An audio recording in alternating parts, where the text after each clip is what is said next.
Estrella, capítulo 1. Cuando mi abuela me llevó a la casa de la doctora Marlowe para mi segunda sesión de terapia de grupo, me senté en el auto por unos momentos y pensé, chica, haz que ella se dé la vuelta y te lleve a casa. ¿De qué te va a servir contarles tus problemas a estas tres chicas blancas ricas?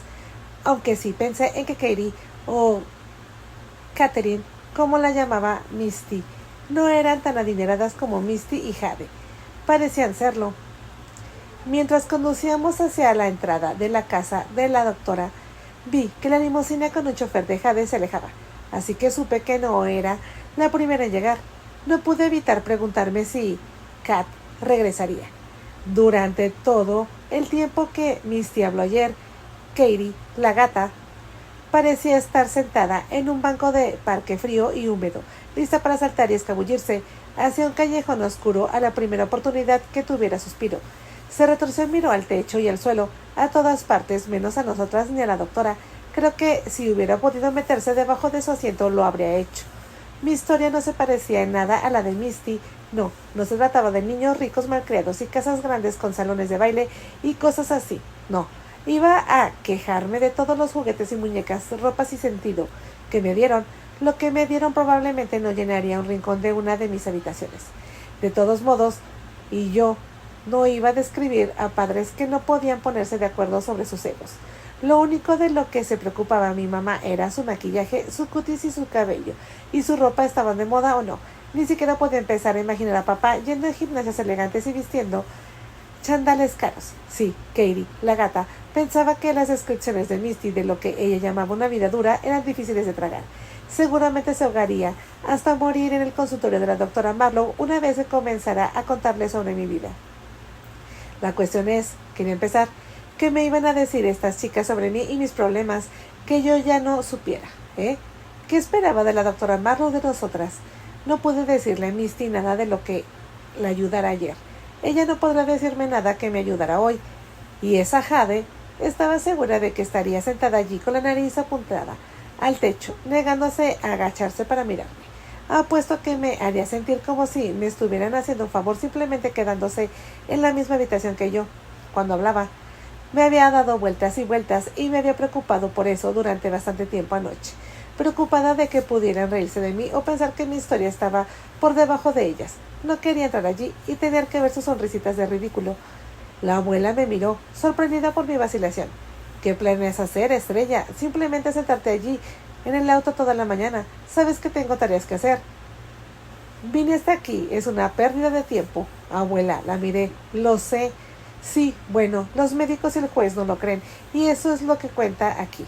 Estrella, así que será mejor que entres. No soporto más problemas. No con este viejo corazón marcando las horas como un viejo y cansado reloj de pie, dijo. La abuela sabía que eso era todo lo que tenía que decir, para que yo hiciera lo que ella quería. No había nada que temiera más por mí que por mi hermano Rodney. Que ella tuviera otro ataque al corazón. Ella era la única que quedaba en el mundo que se preocupaba por nosotros y más, que nos amaba, y era la única que nos importaba. Abrí la puerta del auto y comencé a deslizarme hacia afuera. Está bien, canturré hacia la ventana delantera. Supongo que no hay azúcar para mí esta mañana. Sacudí la cabeza y me incliné para darle un beso en su regordeta mejilla derecha. Luego agarró mi mano cuando me di la vuelta y la apretó con tanta fuerza que me provocó un escalofrío que me recorrió los huesos y la columna vertebral. Su rostro era como una de las piezas de antigüedad, llena de pequeñas grietas, todavía hermosa, pero al borde de romperse, en el momento en que la golpeaban con demasiada fuerza. La abuela y yo teníamos los mismos ojos, solo que los de ella eran un poco más redondos y de alguna manera todavía se iluminaban con esperanzas con más frecuencia que los míos. Sin embargo, esta mañana sus ojos estaban llenos de preocupación, lo que los hacía parecer pesados, tan pesados que parecía que solo quería cerrarlos y recostar la cabeza en esa almohada de doble capa, que según ella estaba llena de buenos sueños. ¿Cómo deseaba tener una almohada como esa? La abuela había tenido tantos problemas en su vida, problemas que había enterrado tan profundamente en su montaña de recuerdos que nunca supe de ellos. Ella no quería que yo lo supiera. Si le hacía demasiadas preguntas sobre su propia juventud y sus propias dificultades, simplemente sacudía la cabeza y decía, no necesitas alimentar el odio que vive en tu corazón con nada más, Estrella.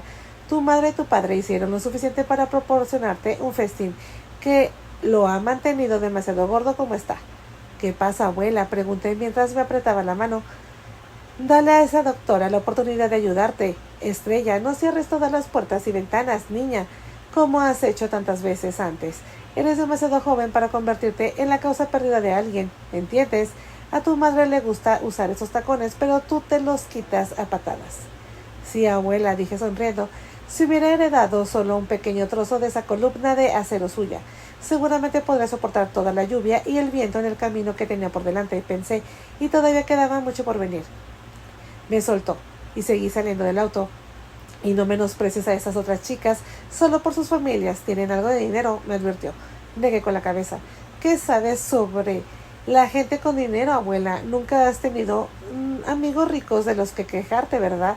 No te preocupes por tu boca inteligente, niña. No necesito tener amigos ricos para saber que tener mucho dinero no significa que no necesites compasión y una mano amiga. De lo contrario, esas chicas no estarían aquí, ¿no? Señaló. Mi abuela era inteligente. Supongo que también se podía decir algo de la escuela de las dificultades. La abuela podía ser la mejor alumna de esa escuela y graduarse con honores, pensé. No es de que fuera algo que alguien quisiera o de lo que estuviera orgulloso, especialmente la abuela. Está bien, señora Anthony, dije. Cada vez que la llamaba por su nombre, sabía que la estaba tomando el pelo. Cállate la lengua, niña, y sé educada, ¿me oyes? Me advirtió con firmeza. Sí, abuela. Volveré a la misma hora de ayer, dijo y se alejó. La vi alejarse en su auto, una ancianita de no más de 1,65 m de altura, con hombros todavía capaces de soportar las responsabilidades que mi madre, mucho más joven, no podía tolerar. La abuela todavía tenía mucho coraje y caminaba orgullosa con la cabeza bien en alto. Siempre llevaba el cabello gris ahumado peinado hacia atrás y recogido en un moño. Llevaba solo un toque de labial, pero nunca más maquillaje. Sus gafas eran realmente el único adorno que se permitía en su vida. Estaban diseñadas como unas gafas de diseño caras con montura oscura. Le daban el toque de estilo justo para sentirse cómoda en sus apariciones públicas. Y le encantaba que sus amigos, hombres mayores, se burlaran de ella y la llamaran Miss América. En un tiempo había sido una mujer muy bonita, no aparentaba sus 68 años, a pesar de sus tensiones y desilusiones de su vida. La abuela no iba tanto a la iglesia como la mayoría de sus amigas, pero tenía una profunda fe en la bondad de las personas y en la promesa de un paraíso eterno al final del difícil viaje. En su mente siempre había gente que estaba peor, y dedicaba más fuerza y energía a sentir lástima por ellos que por ella misma. No había nada que me enseñara que fuera más importante para ella que despreciar y evitar la autocompasión. Decía que era como grilletes alrededor de tus tobillos que te mantienen encadenado al desastre y la derrota. El cambio te levantas. Cuando retrocedes un poco y sigues adelante hasta que es el momento de detenerse y poner tu confianza en el Señor, me aconsejaba. Tal vez tenías que ser viejo para creer así, pensé. No estaba lista para simplemente aceptar las decepciones y la derrota y seguir adelante. Me negaba a doblegarme y dejarme que los vientos que soplaran en mi contra lo supieran. Me rompería antes de doblegarme. La abuela me dijo que eso era simplemente derrotarme a mí misma, pero todavía tenía la necesidad de arañar y arañar, patear y golpear, escupir en las caras de aquellos que hicieron mi vida miserable. Se suponía que iba a llover todo el día en Los Ángeles y las nubes soplaban desde el noroeste y se espesaban rápidamente a medida que las manos del viento las moldeaban con arcilla. La gran casa Tudor de la doctora Marlowe parecía más oscura. Las ventanas reflejaban el cielo gris. Era una casa muy grande, la casa más grande en la que había estado nunca, y aquí, también, estaba en uno de los barrios más ricos de Brentwood. No había nada que revelar que la casa de la doctora Marlowe era un lugar donde trataba a pacientes o clientes, como les gustaba llamarlos. Supongo que era deliberado. La doctora Marlowe ciertamente no quería que nos sintiéramos como bichos raros ni nada por el estilo. Quería que todas estuviéramos relajadas como personas que solo estaban de visita. Pero yo no tenía otra razón para venir a esta parte de la ciudad, donde vivía tanta gente rica, ninguna otra razón que supuestamente ponerme la cabeza en su lugar. Sin embargo, no importaba lo que los tribunales y las escuelas y los otros médicos habían dicho. Yo seguía sin creer en el valor de venir aquí. Aunque la doctora Marlowe usaba las palabras como sus medicinas, ella preferiría hablar distintas, de pensar sobre las cosas utilizadas. Preguntas como otros médicos utilizaban rayos X y siempre intentaban que giraras la mirada para que te miraran a ti mismo en lugar de a ella. Admito que me hizo pensar en todo, 2 veces al menos, pero aún así no me había hecho sentir mejor conmigo misma, o con las cosas que nos había pasado a mí y a mi hermano. No iba a salir de esta gran casa y de su oficina un día y ser recogida por nuevos padres amorosos, ¿verdad? Ella no iba a girar una varita mágica sobre mí, horrible historia, y hacer que se disolviera en el aire como una pesadilla. Seguiría siendo lo que Misty llamaba una huérfana con padres. Era una buena descripción.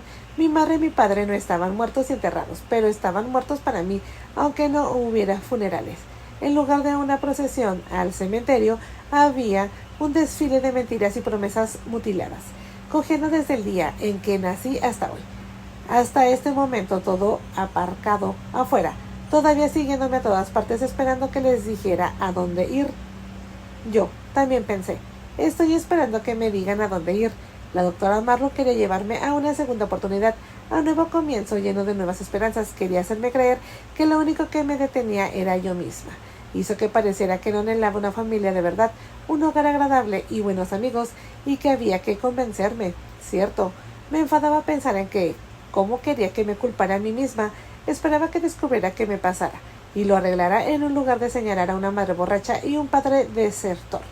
Y holgazán, no estaba preparada para discutirlos ni olvidarlos, y pasaría un día frío en el invierno antes de que pudiera perdonarlos. La abuela tenía razón sobre el odio que me carcomía el corazón, pero por ahora no vi ningún otro lugar donde pudiera estar. La criada del doctor Marlowe, Sophie, me abrió la puerta y dio un paso hacia atrás rápidamente en cuanto me vio. Tal vez pensó que tenía algo contagioso. La hermana de la doctora, la señora Emma, no estaba a la vista, y lo cual me parecía bien. Era una mujer mayor, grande y pesada, que siempre me miraba como si pensara que yo pudiera robar algo de su casa. Sé que la ponía tan nerviosa que no podía esperar en desaparecer de mi vida. De todos modos, no la quería allí. Resultó que fue la última en llegar. Todas estaban sentadas donde se habían sentado ayer con la doctora Marlowe, en su silla. Llevaba un vestido azul marino y tenía el pelo peinado hacia atrás. Pensé que la hacía parecer mayor. Tal vez pensó que tenía que verse a sí misma como nosotras. Era alta y delgada, con brazos y piernas largas. Ayer le preguntamos por qué no estaba casada, pero no lo dijo. Afirmó que ella era la doctora aquí. Ella haría las preguntas. Estaba a punto de decir, te estás escondiendo detrás de eso. ¿Cómo dices que nosotras también nos escondemos detrás de cosas? Pero le prometí a la abuela que intentaría que mi boca y mi lengua no tuvieran voluntad propia. Jade y Misty miraron a Katie, luego a mí, con sonrisas de satisfacción en sus rostros, porque me había equivocado al decir que no había aparecido. Después de que Misty contara su historia, predije que Katie dejaría la terapia de grupo, pero en todo caso se veía un poco mejor que ayer. Su cabello estaba bien peinado, llevaba un poco de lápiz labial y llevaba un vestido de algodón azul claro con mocasines. La doctora Marlowe también parecía contenta con eso. Tal vez todas éramos una buena influencia para Katy. Pensé, al menos alguien podría sacar algo valioso de esto. Era solo que yo habría adivinado que Katie sería la menos probable. Buenos días, Estrella, dijo la doctora Marlowe con una cálida sonrisa en su rostro, ya sea que lo dijera en serio o no. Me hizo sentir como si estuviera feliz de verme. Buenos días. Tomé asiento y miré a Misty, que parecía la más ansiosa de todas por que comenzara. Me pregunté qué pensaba que iba a hacer, entretenerla. Está oscureciendo mucho afuera, dijo la doctora Marlowe, y encendió otra lámpara. Nos espera una tormenta. ¿Y cómo están todas hoy?, preguntó. Jade fue la única que realmente respondió. Cansada, dijo con gran esfuerzo. Estaba vestida tan elegantemente como el día anterior. Hoy llevaba pantalones de seda azul oscuro con faja, un body de algodón acanalao y un suéter tipo cardigan, atado sobre los hombros como una elegante universitaria. Todo eso hacía que mi vestido rojo y blanco y mis mocasines desgastados parecían usados, que la abuela había encontrado en una tienda de segunda mano. Misty llevaba vaqueros y zapatillas, y llevaba una camiseta que decía mamá se fue a París y lo único que tengo es esta estúpida camiseta. ¿Todavía no duermes bien?, le preguntó la doctora a Jade. Jade tenía una manera de girar la cabeza para que su barbilla siempre se mantuviera alta. Odiaba admitir que era bonita, pero lo era. Esos ojos verdes la hacían especial. Nada ha cambiado, respondió, porque debería dormir mejor. La doctora asintió. Misty metió la comisura de su boca en la mejilla y Katie miró a Jade con admiración, como si hubiera dicho lo más importante y fuera más importante que la doctora Marlowe. ¿Alguien quiere algo antes de que empecemos?, preguntó la doctora. ¿Tienes leche?, preguntó Misty con una sonrisa tonta. Jade se rió y Katie, la gata, sonrió. Misty se estaba burlando del anuncio del televisor, por supuesto. No puedo evitar reírme. Al menos Misty tenía algunas sonrisas y risas para llevar consigo, además de las lágrimas y la rabia. En secreto esperaba que tuviera suficiente para todas nosotras. Bueno, cuando nos tomemos un descanso tomaremos algo, dijo la doctora Marlowe. Me miró. Entonces, hoy es tu día, estrella, dijo.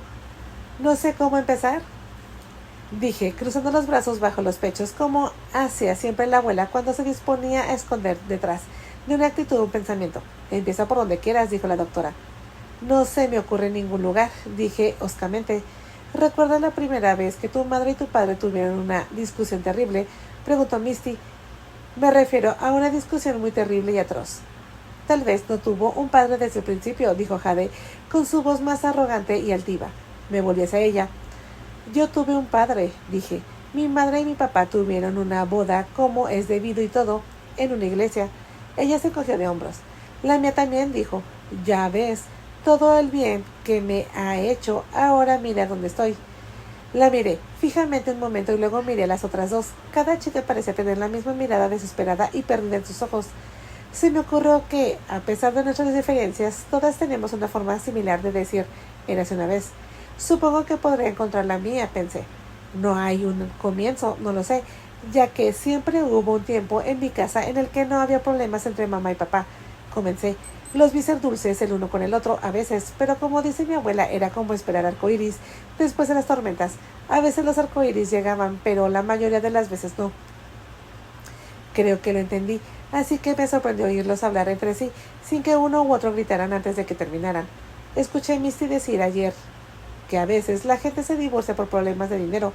Bueno, esa no fue la única razón por la que mis padres se separaron, pero seguro. No ayudó en nada que mi padre no agarrara mucho dinero y estuviera a menudo sin trabajo. Era pintor y carpintero, sobre todo, pero hacía otro tipo de trabajos. Podía ser útil en todas partes, excepto en su propia casa. Cuando trabajaba muy duro, muchas horas. Creo que tenía buena reputación en ese aspecto, pero no pertenecía a ningún sindicato ni formaba parte de ninguna empresa que le garantizara un trabajo regular. Así que hubo largos periodos en los que los tiempos eran difíciles para nosotros y mi madre no era lo que se llamará una ama de casa eficiente. No sé si papá quisiera la llamaba ama de casa. Tenía otros nombres para ella y ninguno de ellos era agradable. Mi papá es un hombre atractivo, un hombre fornido de 1,95 m. Cualquiera que lo viera pensaría que había sido jugador de béisbol en la escuela secundaria, pero siempre me decía que era demasiado lento para ser un buen atleta. Dijo que su problema era de que pensaba demasiado antes de hacer algo. Dice que le gusta ser preciso y que eso lo ayuda en el todo del trabajo que se ha hecho como pintor y carpintero. Mamá es completamente diferente, no piensa tanto antes de decir hacer algo. La mayoría de las veces no creo que piense en absoluto, simplemente hace lo que quiere cuando quiere. Se peleaban mucho por eso. Papá decía que tenía un cerebro que era como una casa sin puertas. Las cosas entraban y salían. Ella decía que estaba destinada a cobrar la seguridad social por su vejez antes de que él hiciera algo que valiera la pena. La abuela solía llamarlos aceite y agua. Probablemente no deberían haberse casado en primer lugar, pero mi mamá estaba embarazada de mí antes de casarse y por la forma en que papá hablaba a veces pensé que la culpa de todos los momentos difíciles que habían pasado por eso.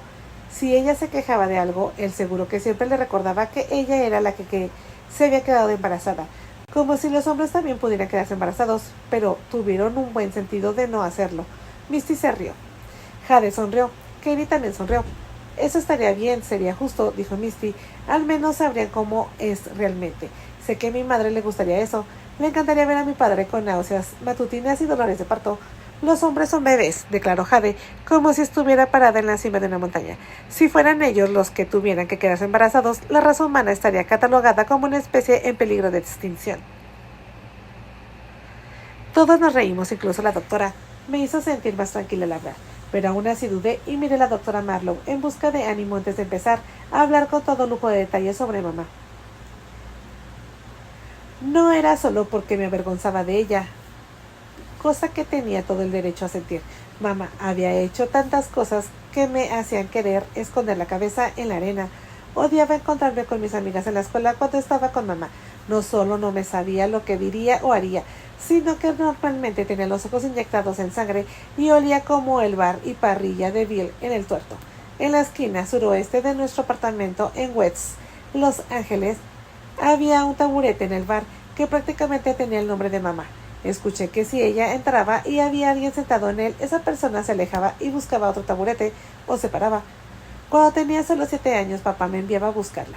Cuando llegaba a casa y veía que no estaba allí, preparándonos la cena, odiaba ir allí, pero incluso entonces sabía que papá me enviaba a mí porque si hubiera ido él en su lugar, habría tenido una pelea abierta que se habría vuelto física.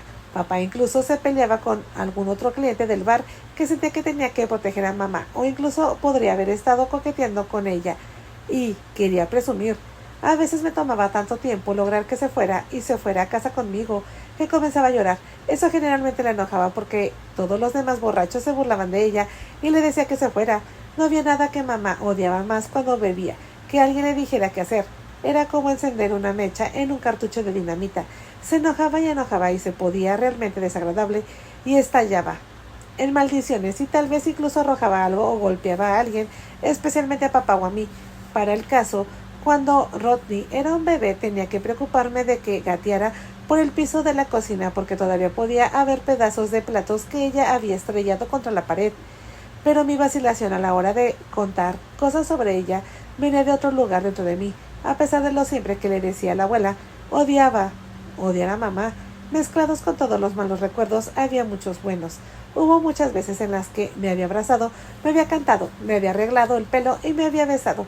Solía llamarme su preciosa y solía soñar grandes sueños para mí. Todos esos recuerdos también estaban plantados en un lugar especial de mi corazón y no podía evitar sentir que los estaba traicionando cuando le contaba todas las cosas malas. Sin embargo, por ahora, eso parecía ser lo que la doctora Marlowe quería que hiciera, por la forma en que lo decía. Contener lo malo era como intentar mantener veneno en el cuerpo.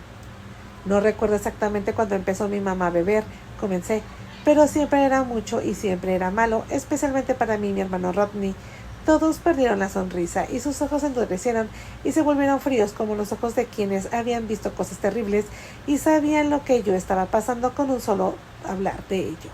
Porque no había manera de hablar de ello sin revivirlo. Recordar me convirtió en una niña de 5 años otra vez.